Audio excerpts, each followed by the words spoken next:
You were always there, always ready, always reaching out, texting first, checking in. She knew it. She counted on. And that's exactly why she never feared losing you, because she believed you'd never walk away. But then you went quiet.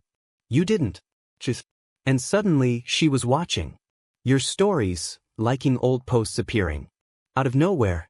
Because when you finally stopped feeding her with your presence, she felt a kind of emptiness she couldn't explain. That's not love. That's ego withdrawal. And it only proves one thing. When you ignore her, that's when she wants you most. This sounds like you. I made something for. I created a book that goes far deeper than any video could. It's called The Stoic Relationship Blueprint 4. It's not just advice. It's 2,000 plus years of Stoic wisdom translated into modern action steps to take your power back. If you've been the man who gave too much, waited too long, hurt too deep, this blueprint was made for you. You can grab it right now. It's in the comments, but it won't be available forever. This knowledge is sacred, and to protect it, access is limited. Let's talk about what happens when you ignore her. Number 1, the reverse psychology of ignoring her.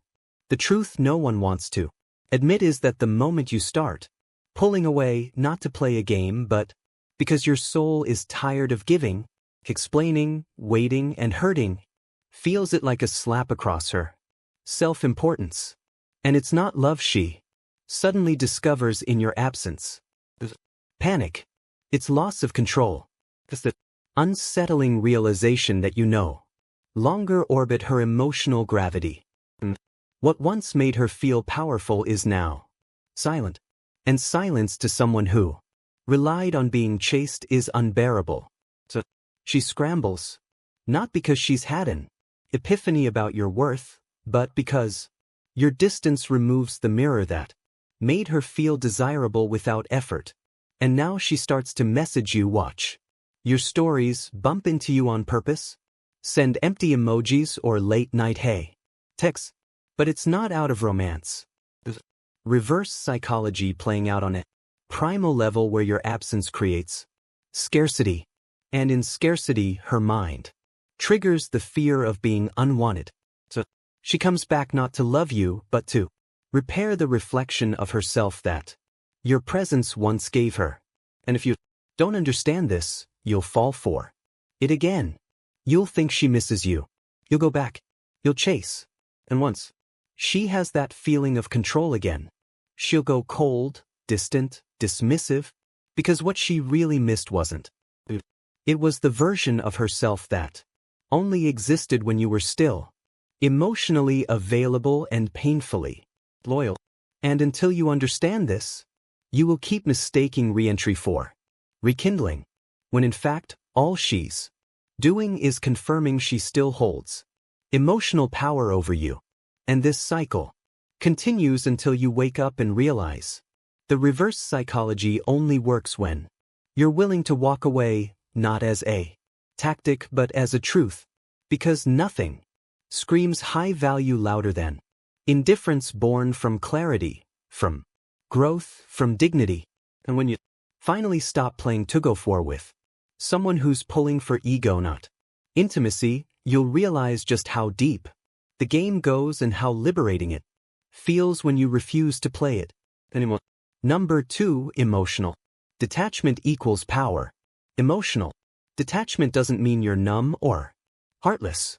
It means you've matured past the point of emotional slavery, past the urge to explain yourself to someone who only listens to manipulate, past the need to prove your worth to someone who never planned on reciprocating your effort. Because when you detach, you become a man again, not a responder to every emotional bait she throws, but a puppet tied to her moods, not a fixer, trying to heal a wound that she uses as leverage. And that is when everything changes, because your silence is no longer an act. It's a standard. Boundaries are no longer suggestions. They're laws written by pain, by experience, by years of overgiving and under receiving, and she will feel it in your tone, your delayed responses in your absence, from her games, and what she wants. Dismissed as neediness is now a ghost. No more apologies. No more double texts. No more defending yourself in conversations designed to confuse and disempower you. And that shift, that deep calm inside your bones terrifies her because she can't move you anymore. She can't summon you with breadcrumbs. She can't measure her worth by your attention. And now she has to sit with herself without the emotional mirror you once held up. And that is when the pullback becomes power. Not because you've become distant, but because you've become rooted. Rooted in your self-worth, your direction, your truth. And that rootedness radiates strength. It changes how you walk into a room, how you carry silence, how you stare back, without the need to fill the void with desperate gestures. And the irony is that now when you no longer need her, when her approval is irrelevant to your mission, when your energy is reserved for people who bring peace, not problems, that's when she begins to crave you again. But this time it's too late, because your emotional detachment didn't come from coldness, it came from clarity. And nothing is more powerful than a man who sees clearly, feels fully, but gives selectively. And if you want to live like that, it starts by walking away from anything that asks you to shrink in order to stay. And understanding that your peace, your progress, and your power all begin the moment you no longer react out of fear of losing someone who was perfectly fine with losing you first. Number 3. Detachment creates curiosity.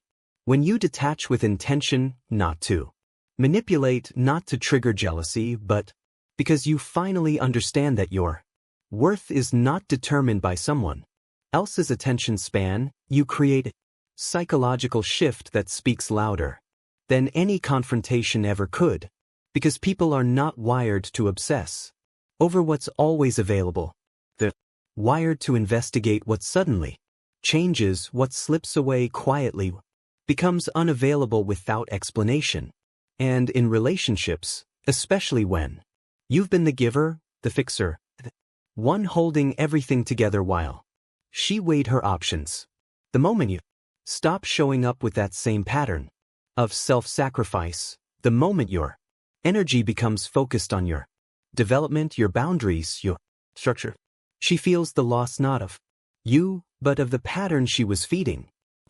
And this is where curiosity is born, because she was used to the version of you that answered instantly, over-explained everything and tried too hard to be understood.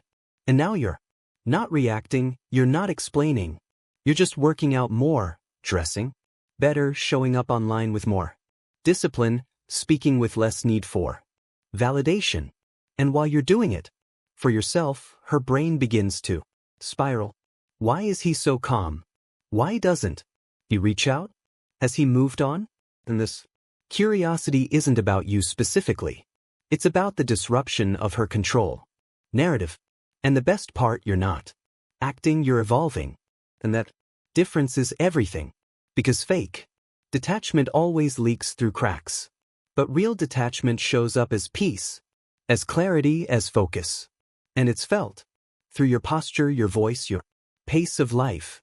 And the most practical thing you can do to build this kind of detachment is to start by directing your emotional energy inward. Write down everything you've been holding in, the habits you've let go of because you were too caught up in emotional survival, and begin reintroducing structure to your day. Wake up early, train consistently, cook your own meals, track your goals, build your independence muscle one small task at it. And the more you honor your time, the more naturally curiosity follows. Because you'll stop being emotionally readable. And people who can't read you can't control you. And in that space, you finally realize that the curiosity they develop isn't proof of your value. It's proof that you've stopped proving anything at all. Number 4, you become the mystery she can't solve. You become the mystery not by being vague, but by being whole. Because nothing is more confusing to someone who is used to your emotional dependency than seeing you become emotionally self-sufficient. Because mystery isn't about playing hard to get. It's about being hard to label, hard to place, hard to predict. And when you've spent months or years being an open book in a one-sided dynamic, your sudden self-containment, the way you speak less, react slower, and invest selectively, creates a vacuum of understanding that most people cannot tolerate, especially those who relied on reading your every mood as a way to manage their own self-worth. Now that you've stopped being emotionally traceable, she can't map you out anymore. She can't anticipate your next move. And that uncertainty becomes obsession, not because she misses your presence, but because she can't define your absence. And practical steps to build this kind of energy start with guarding your emotional transparency. So start today by reducing your online activity, not to hide, but to protect. Stop oversharing your goals with people who've never clapped when you were winning. Stop explaining your progress to people who only get curious when you're distant. And most of all, stop engaging in conversations that go nowhere out of habit or loneliness. Because every word you drop into the wrong space is a leak in your frame. Instead, focus on creating a life that doesn't require you to seek approval. One where your schedule is so packed with building skills, finishing tasks, hitting workouts, and deepening your purpose that you genuinely forget to perform for anyone. Because mystery thrives where performance dies, and the less you try to impress, the more intriguing you become, not just to women, but to everyone who once thought they knew you completely. And that mystery becomes a shield, because while they're guessing, you're growing. And the more questions they ask, the more they reveal their emotional dependence on the access they once had to you. So keep it sacred, keep it solid, and understand that you don't need to confuse anyone to become a mystery. You just need to stop being predictable. And nothing is more unpredictable than a man who's finally focused. Number 5, curiosity turns to obsession. When a woman starts becoming curious about your sudden emotional detachment, it's only a matter of time before that curiosity crosses over into full obsession. And this isn't about manipulation or playing mind games. It's about the psychological chain reaction that begins the moment you stop making her feel like the center of your world and start showing her that you have a world without her. Because obsession is born not from attraction alone, but from the absence of emotional certainty. And nothing fuels a woman's obsession more than a man she can't read. A man who no longer follows the script she relied on. A man who seems to be moving forward with or without her. And if you want to understand how obsession takes root, starts with the removal of her emotional control. When she sends a message and gets no immediate response. When you post something and you don't acknowledge it. When she tries to engage you with subtle provocations and you respond with calm or not at all, she doesn't interpret that as disinterest. She interprets it as elevation, as distance she cannot cross. And in that gap, obsession builds brick by brick, thought by thought, because now she's left with only questions. And most women will think in silence before they speak, wondering if they misjudged you. You're replacing them if you truly stopped feeling anything. And what turns this curiosity into obsession is the consistency of your self-direction. The quiet confidence you carry. The way you no longer need her validation to feel solid in your skin. And that shift creates a mental loop for her. Every time she checks your feed, hears your name, or sees something that reminds her of your past attention. The gap between what she remembers and what you've now become drives her crazy. And if you want to start building that same energy today, remove every unnecessary access point she has to your life. That means delete conversations that serve no Stop updating people who haven't earned your reality. Unfollow pages that keep you mentally trapped in the past. And most of all, shift your focus from reaction to redirection by setting new physical challenges, pushing your learning curve, investing your time in high-return habits like journaling, high-effort training, or launching that idea you've kept shelved. And by doing this, you're not just making her obsessed, you're creating a path where obsession from others becomes irrelevant. Because the new you doesn't chase validation, builds such depth in his world that curiosity from others becomes inevitable. Number 6, the attraction of silence. The truth is that most men talk too. They explain their intentions. They try to win her over with clarity, with consistency, with openness. While all of that can work in healthy dynamics when you're dealing with someone who's gotten used to your predictable availability, it creates a dynamic where your words become background noise, not impact. And the moment you replace excessive talking with deliberate silence, not as a tactic but as a boundary, immediately increase your value in her mind because she's no longer flooded with your energy. She's no longer being handed emotional reassurance for free. And in that absence, her perception of you starts to change because now you're not the guy who's always texting first. You're not over-explaining why you're not trying to fix something she doesn't even admit is broken. Instead, you're composed. You're selective. And you've learned that silence isn't passive. It's powerful. And what makes silence attractive isn't the absence of communication. It's the presence of emotional clarity behind that silence. And if you want to start using this today, begin by cutting your verbal output by half. If you feel the need to explain yourself in 3 paragraphs, say it in 1 sentence or not at all. If someone disrespects your time, don't argue. Remove your availability. If you're pulled into emotional baiting, stay calm, exit gracefully, and get back to your focus. Because when you do this repeatedly, teach her and everyone around you that you no longer communicate to be understood. You speak only when necessary. And that makes everything you say carry more weight, more authority. And when you combine this energy with real action behind the scenes, building muscle, leveling up your finances, managing your time with discipline, the quiet becomes a symbol of growth, of focus, of a man who's too dialed in to waste time proving himself. And when she starts noticing that you're no longer accessible like before, that you don't explain your whereabouts, that your tone has shifted from pleasing to purposeful, she begins to associate your silence not with distance but with strength. And that is what creates deep emotional. Not the things you say, but the life you live that speaks louder than any word ever could. And the best part is this.